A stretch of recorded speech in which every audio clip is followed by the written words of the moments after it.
Hello, welcome to Eco Tarot. This is Kensley, the Eco Tarotist.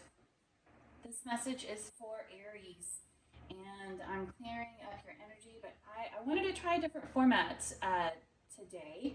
And I don't have a ton of crystals and things like that. I channel through fossils and wood and things that are found in nature. So I just was like, no one ever gets to see that. And I think it's really cool. So let's get going. And I usually, since I am the world's worst shuffler, I usually do everything beforehand. But I figured I'll go quickly and I'm not going to let it all fly out because that tends to get me into trouble. I have way too many cards than what I really want. So unless something flies out that's obvious, I'm going to just do 3 shuffles or a couple of shuffles. See? Woo! That mess. And see? Oh, okay. See, that kind of came out. Let's do one more.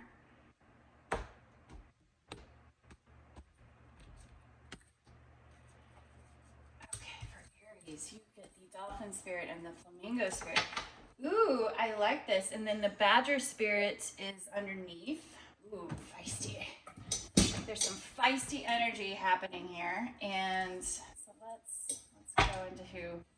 That was the Spirit Animal Oracle deck. This is the Naked Heart Tarot deck. And I love these cards. They're so really cool.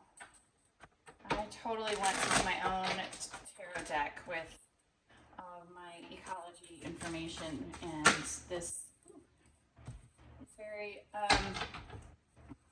has a really good vibe.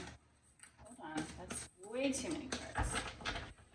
6 of Wands. What I love about the dolphin and the flamingo together, I immediately think of okay. Wow. Movement of Cups and the 5 of Pentacles. Movement of Cups is the Knight of Cups. And we're going to just get the last card because... Okay. Page of Swords. 2 of Swords is at the bottom. 9 of Pentacles, which is the flamingo. Okay, and then that's reversed. So I'm gonna just really, don't forget these 2. Okay, then I love to clarify with Lenormand. I swear it adds so much depth to a reading, and this is the deck that I drew, so I'm really connected to it. And I was thinking about this. I think people should draw their own decks sometimes. It's kind of rudimentary, but you also are super connected. I'm not going to use these, but we can use these for the side. So Fish and the Key came out, as well as, so the underlying is the cross. And the below the deck is the ring. Wow. Okay, there's a lot of interesting stuff going on here. Okay. And let's finish up the layout with 2 of the Citroli. I'm sure I'm butchering Citroli tarot. The tiny tarot. Really sad little children. But I love it. 2 for the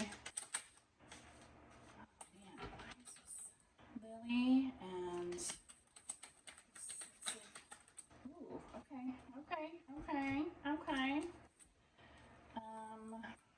Wow. Yeah, see, it changes the meaning of everything. It's so cool. Okay, so for the 6 of Wands and the Lily, you get clarified by the Queen of Wands and the Queen of Wands and the 8 of Swords. Knight of Cups, and the anchor gets clarified by the Lavas. The Lavas. Gemini season. And that's why I hesitate, but Seven of Swords and the Nine of Pentacles again. All right, and then let's do ship. That's too many. Come on, guys. Oh my God. There we go. That works out. Underlying is Three of Cups. You can see. And I'm going to turn this on because a little steamy. Okay, so let's get into this. The flamingo spirit and the dolphin spirit. Dolphins are, they've got this sonar that's super intelligent. They're on the order of, they're one of the most intelligent mammals on the planet, and they're deep in the ocean. And this flamingo spirit is along the border. This is along the coastline. This as a wading bird and loves to eat the certain kinds of shrimp that turn this flamingo pink. So it's interesting. It's a very what you would call easily not manipulated. It's easily influenced, I would say. Okay. And it's interesting because this is always about the in-between, and you've got your leg up. One is in the air and one is in the water and the soil. But I really feel, for some reason, this is easily, we need to take into account in this reading, at least, the influenceable and how easy they are to be influenced by other species. Their color is however much they eat of whatever invertebrates they find is how colorful they are. And so let's get into Six of Wands and Knight of Cups. Six of Wands and the Lily. So the Lily is it's an older person. It's a soulmate, wisdom, experience, mature, but it's also sensuality and sex plus virtue and morality. It's like you're perfection on the streets, but freak in the sheets kind of thing. And Six of Wands is coming in victory fast. So what's interesting, there's your soulmate is this mature, wise person is coming in fast, but it's and maybe that's who this person is. It's the Queen of Wands kind of energy, where it's a very dynamic, very confident, creative, influential, the life of the party. Look, and I like how she's nurturing. It's not, you don't normally see the Queen of Wands nurturing well, in this instance, it's an ice cream cone, but you don't really see that. You don't think about that. I think of the Queen of Wands as the mom that gets the babysitter and goes out and parties. Still loves their family, but is very social. And then there's this Eight of Wands here, and which I think is it's a stuck energy, but I feel like it's just like this little scared kid, like you're scared to move. And I think okay, if you have this kind of dynamic energy coming at you, the speed of 6 horses, it's coming at you fast, and you know that it's your soulmate. And it's this mature, amazing person who's not only smart, but also really sexy. You're totally freaked out. You are so freaked out. That's interesting. Okay, we'll continue on with the Knight of Cups with the anchor.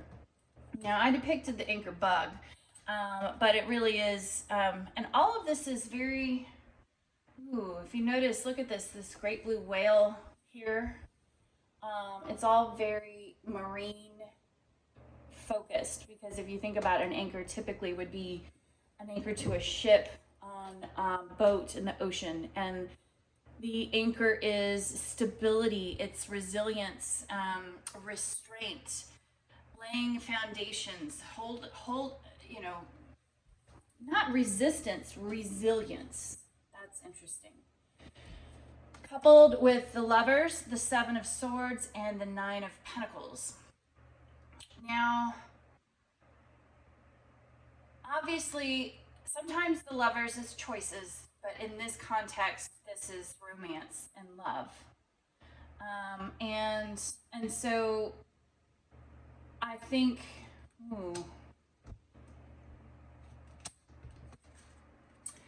interesting. I would not have gotten this from the anchor, but it's almost like when you're dating and you're not ready and you're scared of something, you view the Knight of Cups, which is this dashing, offer of love, offering of themselves. You view that as an anchor, a weight. Like sometimes people are like, I just have to be free and be independent. Oh my God, it's too much. I just can't. I gotta, the very thing that they want. And this is, oh wow, this is self-deception. Yeah, this is self-sabotage. Fully self-sabotage. This is what you want, but you're terrified, and you're like, oh my God, I just can't. And so I'd rather just be single. I just rather, because this is making me sweat. This is like closing me in. It's making me feel like a ball. It's like a ball and chain in this instance. Oh my God, this is hilarious how this is coming through so differently. But yeah, this offer of love is like a ball and chain, and you totally walk away. Someone walks away from love, and is completely sabotaging themselves so that they can view being independent as a better option than their total soulmate. So what's interesting, and what I've recently realized, is that there's actually no such thing as self-sabotage. Even as I say this, there's no such thing as self-sabotage. Something inside of you, one of the parts associated with you, there are many aspects of us, right? And we are not considered schizophrenic.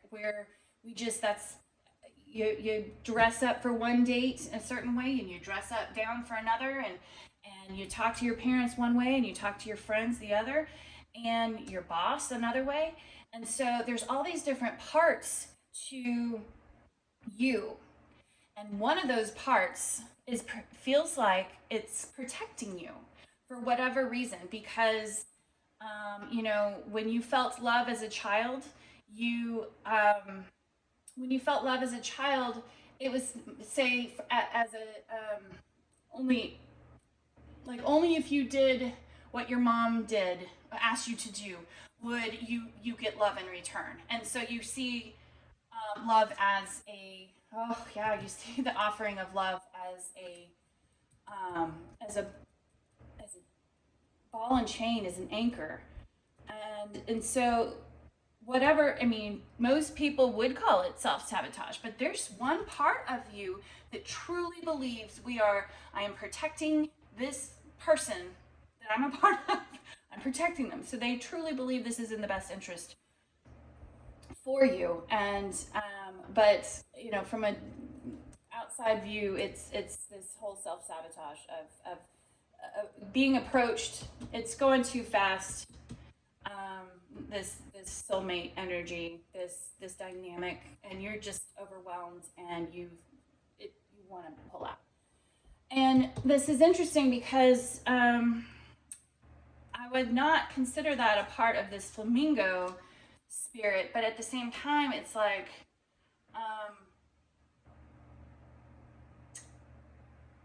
you might be influenced. You might be heavily influenced by that part. Oh, that's what it is.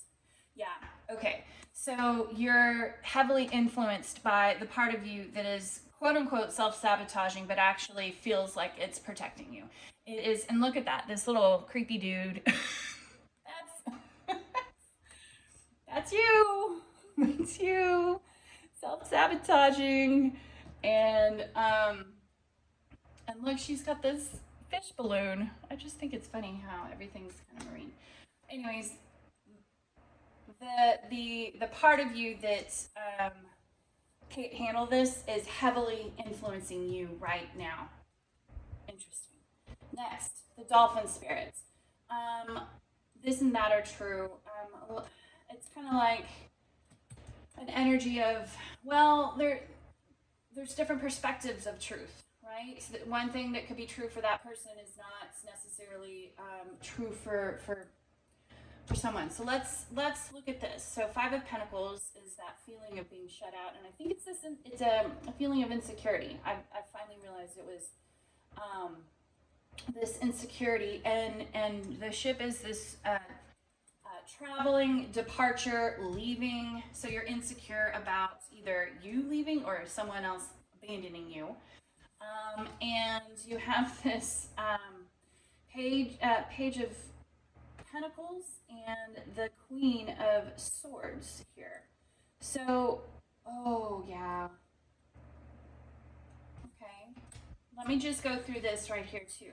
And then you've got the Page of Swords and the Snake, which can be deception, but it could also be seduction. It may not always be bad. You know, there's a light and shadow to every card. But it could be cheating, but it also could be intelligence, information, and especially with the Knight of Swords. It's the Page of Swords. Yeah, especially with the Page of Swords, the stalker of the deck is that's interesting, and it's combined with the King of Pentacles and the Nine of Swords. Wow. Okay.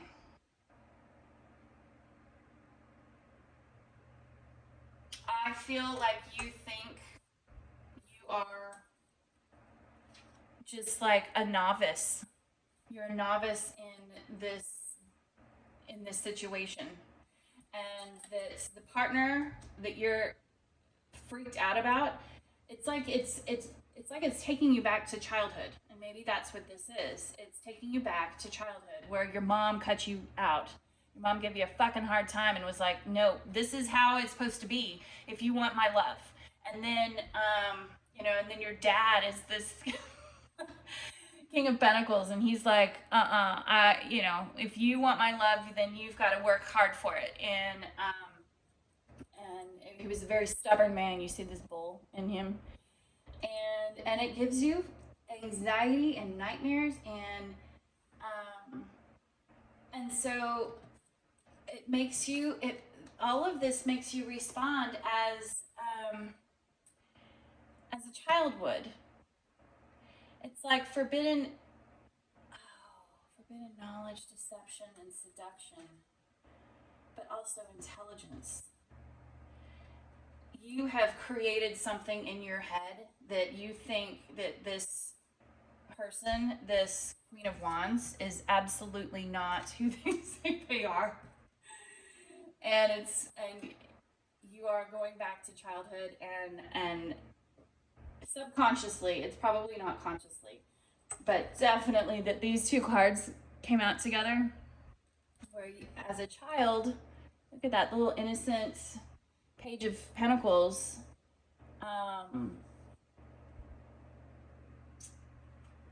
is next to the Queen of Swords, and the feeling abandoned, shut out, feeling like someone left. Okay, and it's triggering you because that was the person who was supposed to love you the most. Oh, that's what it is. They left. They abandoned you. Oh, that breaks my heart. Aries, man. Oh, a parent abandoned you, and it has fucked you up. even when presented with something that's amazing, you don't want it because you feel like it's all deception. You feel like it's all a lie, and it's because your mom left you and your dad was controlling and gave you, you have nightmares about it all. So that was kind of not uplifting. And so what we haven't discussed really is the dolphin spirits, and that this and that are true, and that your truth and your family may not be the reality of everything else. It's like your perception of, oh, yeah. It's your perception. It's your perception of what's going down is totally ruining, sabotaging this whole love affair with the Queen of Wands. And 20 is this and that are true. Dolphin spirit, like her earthly manifestation, is a reminder of duality. As the dolphin is both mammal and sea creature, so too is the dolphin spirit, both this and that. Two truths coexist: the story you tell and another as well. The duality of life is present when we are suffering. Present when we are suffering. For there is a blessing too in the helpers that appear. Within the clouds are silver linings. When we later reflect on what happened, we can see that a situation was both this and that, and a choice led to both joy and sorrow. No relationship is either all good or all bad, and people have qualities of both light and shadow. Oh, and that is interesting because while this is your sabotage parts keeps influencing you, think about it also with the flamingo. Oh wow, I didn't really think about this. Yes, one foot is out of the water and one foot is in the water. One part of you is mammal and part of this is sea creature. And so there's this duality absolutely reflected back in both of these energies. And it's all about what you tell yourself. And if you do not, you have to understand that you have to heal your childhood wounds of abandonment, of departure and abandonment, and go back to this innocence and beauty of that little child. And you see this little innocence and beauty in the reflected in the lovers. So you felt that. You felt that love reflected in that relationship. Whomever this is for you, if this is applicable to you, you may just assume that this is just not worth it or you can't work on it. But honestly, I really feel like you should work on yourself. Work on this little guy. Work on this little guy that is influencing you so hard right now, that just protecting you. And why? Ask yourself why. Why do I feel so like love is a ball and chain, right? Lovers is an anchor sucking me down into the depths of where I can't breathe. Wow. Look at that. See marine mammals in a reading. This is really cool. So I really hope that you examine what it is you need to examine, and then come back to this person. Either, open up to them if you're still within the relationship, or come back to them, because this is beautiful. You have to work on yourself for sure. All right, Aries, have a great rest of the day. Talk to you soon.